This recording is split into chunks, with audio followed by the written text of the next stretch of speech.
Seperti Prawira Negara Sabtu, Muhammad Natsir. Ya, banyak itu. Beda dengan Partai Komunis yang dibubarkan dan tidak boleh disosialisasikan ideologinya itu. Karena apa? Mereka itu melakukan perusakan dan malah waktu musuh tahun 48 dan Semaun menjadikan Indonesia bagian daripada Uni Soviet. Gila itu kan? Tambah lagi sekarang Jokowi juga begitu dengan kroninya. Ya, mendegradasi konstitusi, merusak tatanan kenegaraan. Kalau kita ikutin kronika kenegaraan, penyelenggaraannya hancur sudah. Dan kemudian dengan melakukan amandemen, dengan mengacu amandemen dan peraturan keturunannya, dia melakukan perampokan dan perampasan atas sumber daya alam.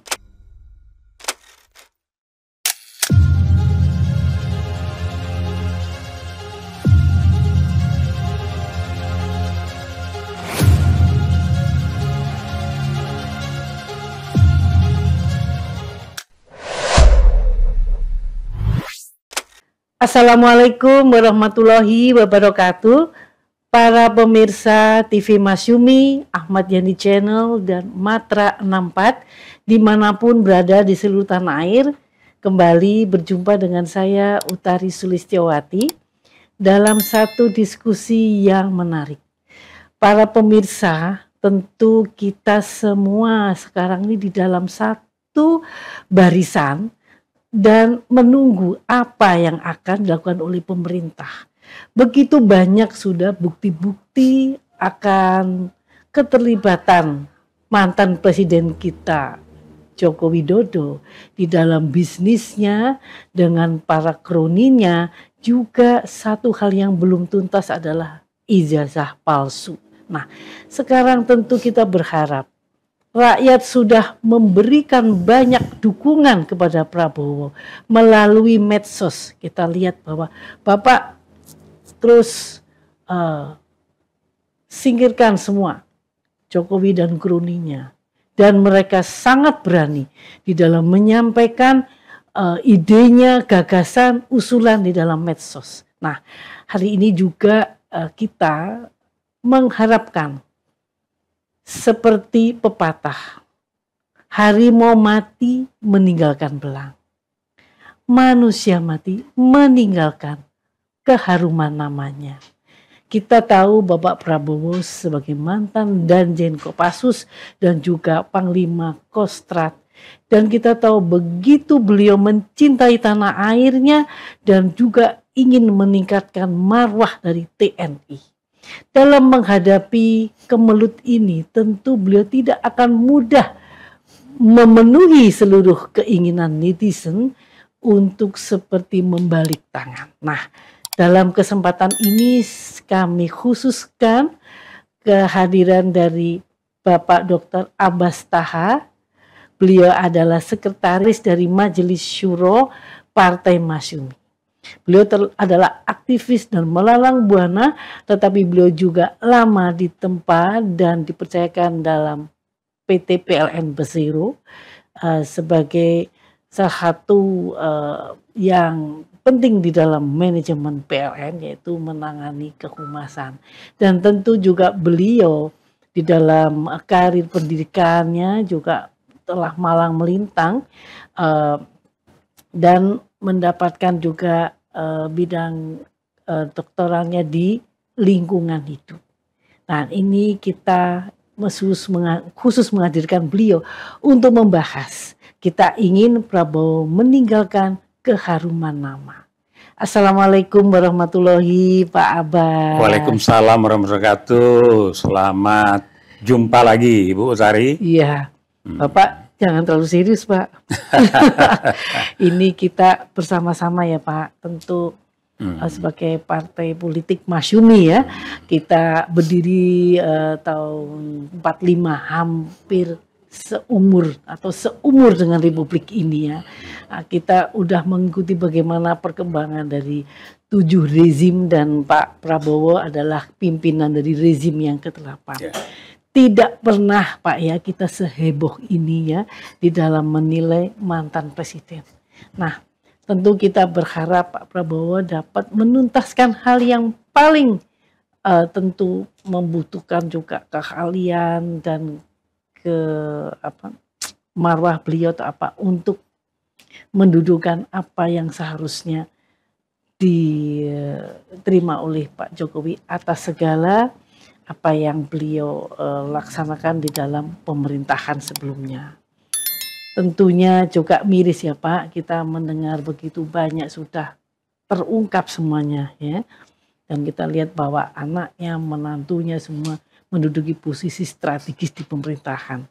Nah, ini Pak Abbas, bagaimana nih Pak agar Pak Prabowo ini mendapatkan legasinya sebagai presiden yang ke-8? Terima kasih Bu Utari. Assalamualaikum warahmatullahi wabarakatuh. Ya, puji syukur Allah Subhanahu wa taala, salam dan selawat untuk junjungan Nabi besar Muhammad sallallahu alaihi wasallam yang melakukan perubahan dunia. Ya.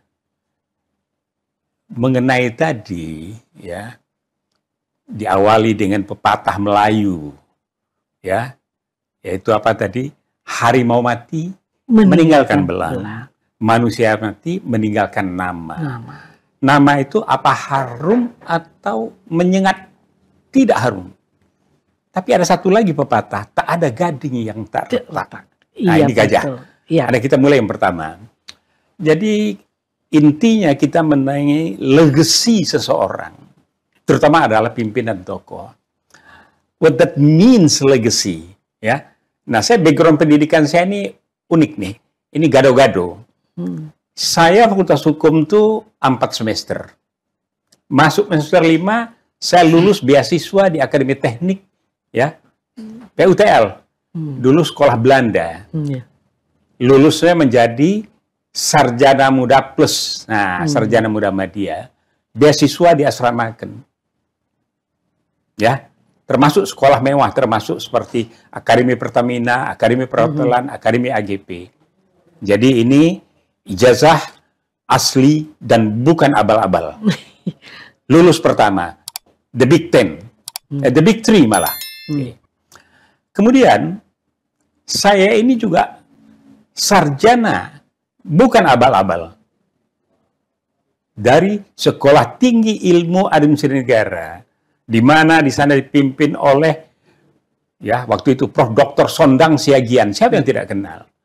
Kemudian dengan mantan Kapolri, Prof. Dr. Awaludin Jamin, dan juga bintang film asal Sumatera Barat. Tiada cacat di antara mereka itu. Oke? Nah, kemudian itu negeri. Setelah itu, saya mengambil magister, Bu. Ini saya agak cerita ini, karena ada kaitannya ke masalah ijazah ini. Saya dalam bidang SDM marketing. Di kampus yang berdiri sekarang ini, ya, itu tingkat 4, kampusnya cukup besar, walaupun agak di pinggiran, tapi masih masuk di daerah Jakarta Timur. S3 saya sama dengan Pak Wiranto, Abdullah Mahua, ya, kemudian adik saya Mukhtar Ngabalin yang nyebelin, ya, karena perilakunya itu, dia anak pinter, ya, doktor dia dari Universitas Negeri Jakarta. Saya juga, Bu, jelek-jelek saya cum laude ini. Dan tidak pernah saya ungkapkan selama ini. Ini terpaksa saya sebutkan supaya Roy Suryo CS itu melakukan forensik terhadap proses pendidikan saya. Oke, nah kita masuk ke the legacy, ya. Legacy itu adalah sesuatu apa yang dimiliki seseorang.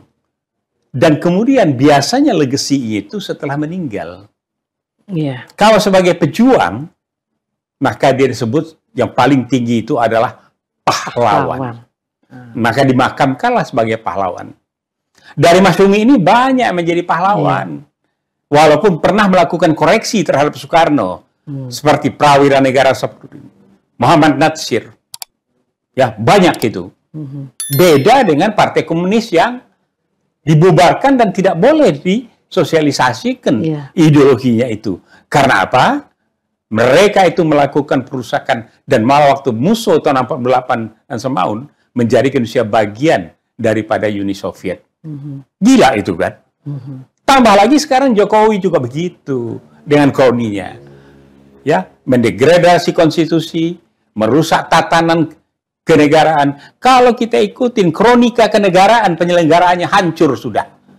Dan kemudian dengan melakukan amandemen, dengan mengacu amandemen dan peraturan-peraturan keturunannya, dia melakukan perampokan dan perampasan atas sumber daya alam.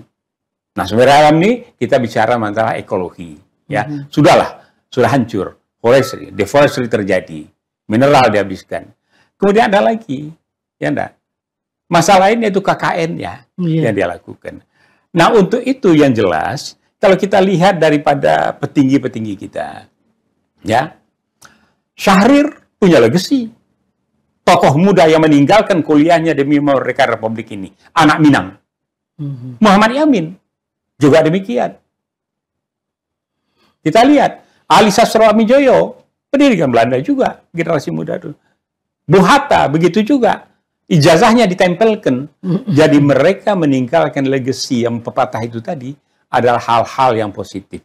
Perbedaan pendapat, pertarungan politik. Tetapi mereka tidak ada yang menghancurkan negara ini. Seperti yang remuk sekarang ini, ya. Ini nada saya agak keras ini, ya. Karena apa? Karena saya mengikuti sejak tahun 55, di mana Masyumi memenangkan pemilu saat itu, walaupun tidak bersama dengan Nahdlatul Ulama. Tapi bila menjadi satu, maka majority itu adalah Islam, dan apapun yang akan dilakukan bisa dilakukan. Tetapi Masyumi yang dia impikan itu adalah masyarakat madani. Yeah. Nah, balik lagi, kita lihat Presiden Soekarno, legacy. Walaupun ada nasakomnya, ada demokrasinya, otoriter juga, kemudian memenjarakan tanpa sidang, kawan-kawan dan sebagainya. Tapi dia tidak pernah menghancurkan Republik ini. Tidak. Dia membuat konferensi Asia Afrika, membuatkan GMB, ya, gerakan non-blok dan sebagainya. Kita masuk Soeharto, otoriternya beliau, pangan, sandang dan sebagainya. Dan kemudian menjadikan negara ini ditakuti pada tingkat ASEAN dengan macan Asianya Prabowo Subianto. Kita masuk Habibie, melejit sampai ke Tulus. Saya mendampingi Pak Habibie ke Tulus. Waktu itu ada pameran angkatan, betapa respeknya mereka sama Habibie.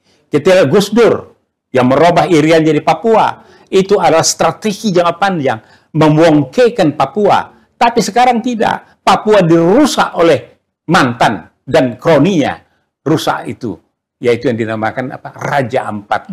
Cantik. Kalau kita dari sini miring mobilnya ke Raja Ampat, terus ke Timur Leste. Saya pernah berapa kali ke Timur Leste. Indah daerah sana. Sekarang sedih saya dengar di sini. Oke. Kita masuk lagi kepada siapa? Megawati. Parah-parahnya pemerintahan dia, tapi belum ya menengok kehancuran, kecuali bersama Jokowi dia melakukan satu kebijakan, ya bukan dia, Jokowi. 1 Juni sebagai hari lahirnya Pancasila, subject to debate, dan we can ya dalami itu secara proses. Nah, kita langsung Pak SBY, jangan Pak SBY juga punya dosa itu, ya hambalangnya, ya anak sayang Amerika, ya tambah lagi yang lain, tapi kecil dibandingkan dengan apa yang dilakukan oleh kroni yang sekarang ini. Luar. Tidak ada pemikiran SBY itu untuk merusak anak bangsa. Apalagi sekarang dia ikut bersama Prabowo meresmikan perguruan tinggi yang baru itu. Ya. Pertahanan ya. Nah, terakhir kita bicara tentang Jokowi. Joko Widodo ini udah OCCRP aja udah number 1 atau nomor 2 atau nomor 3 di dunia ini. Tingkat kebohongannya. Dimulai dengan SMK-nya dulu. Kemudian dengan traktor pertanian yang ditinggalkan begitu. Ya, ini adalah dosa yang tiada berampun. Kalau di Minangkabau dikatakan sibin cacau, anak singiang yang rimbau, dibuang jauh dari kampung. Nah itu, ya mau dibuang kemana? Emang kampungnya bukan di Indonesia. Ya, coba pelajari apa dikatakan oleh undercover-nya itu. Nah, berikutnya Prabowo. Nah, kita berharap Prabowo menjaga legasi keluarganya. Mulai dari Margono mendunia keuangan dan perbankan, Sumitro juga demikian, ya, boleh ikut mengkoreksi. Kemudian Subianto, mahasiswa kedokteran yang pindah menjadi Sekolah Tinggi Islam Indonesia, kemudian menjadi ketua BEN, juga ikut dalam pergerakan pemuda. Nah, Prabowo prajurit tangguh, seorang akademisi, punya perguruan tinggi yang sudah 40 tahun juga. Kemudian satu lagi yang dia miliki adalah sekarang sebagai presiden, bagaimana dia mempercepat proses menyelesaikan dinasti Jokowi Krokinya. Jadi, insya Allah saya masih yakin Prabowo sebagai intelektual, dia akan menjaga legacy-nya, meninggalkan nama yang harum itu nanti. Dengan segala residu ditinggalkan oleh rezim-rezim yang ada, residu yang paling berat. Soal tak ada gading tak retak. Yang retak itu sedikit cuma Prabowo. Kalau saya bisa memaafkan sementara ini. Iya. Nah, gitu, Bu. Oke, jadi apa yang disampaikan Pak Abbas tadi pemirsa itu adalah benar-benar satu analisa 7 rezim, ya. Dan bagaimana sebetulnya yang diwariskan mereka kepada negara ini tidak pernah seburuk apa yang kita alami bersama dari rezim yang ke-7. Jadi tentu besar sekali harapan kita kepada Pak Prabowo yang dalam 1 bulan ini juga sudah mengembalikan kondisi stok pangan, Pak, ya, sudah sampai 4 juta ton ya cadangan dan di Bulog, dan itu rasanya tertinggi sejak tahun 69. Nah, Pak Harto pernah swasembada beras pada tahun 84. Nah, ini kita percaya. Jadi saya percaya, Pak, ya, kita hanya menunggu sampai di mana keberanian Pak Prabowo. Dan tentunya kita lihat juga dia didukung oleh purnawirawan. Oke, jadi sedikit lagi saya tambahkan. Ya, betul. Jadi TNI kan. Jadi sebenarnya one step ahead. Zaman ini justru yang tidak mudah, ya kan? Ya, tentunya dia ini sebagai menarik rambut ya di tepung, ya. Tapi saya yakin dalam 1 tahun ini akan ada. Kita mulai dengan kroni yang kecil, naik ke atas dengan teori domino, maka rontoklah Jokowi. Jokowi sebagai manusia harus dihormati. Tapi Jokowi dengan sikap, perilaku, akhlak, dan adabnya sudah tambah dengan kroninya, tambah LPP, tambah Bahlilnya, dan Erick Thohirnya. Itu semua harus kita bawa ke meja hijau. Sekian, Bu, menurut saya. Iya, terima kasih, Pak. Jadi kita sudah tegas ya dari statement dari Sekretaris Majelis Syuro Partai Masyumi dengan tegas memberikan dukungan penuh kepada Pak Prabowo untuk menyelesaikan hal yang tidak muskil tapi harus dilaksanakan. Tentu tidak mudah dan kami akan mendoakan supaya Pak Prabowo meluruskan kembali perjuangan bangsa ini menuju Indonesia Emas 2045. Dan 5 tahun ini adalah yang paling penting, adalah golden time kita untuk kembali meluruskan jalan perjuangan bangsa Indonesia. Terima kasih, Pak. Ya, semoga Abbas. Tahun ini bahkan ada perubahan yang besar. Ya, alhamdulillah, insya Allah, Pak, ya. Terima kasih perhatian dari pemirsa TV Masyumi, Ahmad Yani Channel, dan Matra 64. Sampai kita ketemu lagi nanti dalam diskusi yang menarik. Wabillahi taufik wal hidayah. Wassalamualaikum warahmatullahi wabarakatuh. Waalaikumsalam.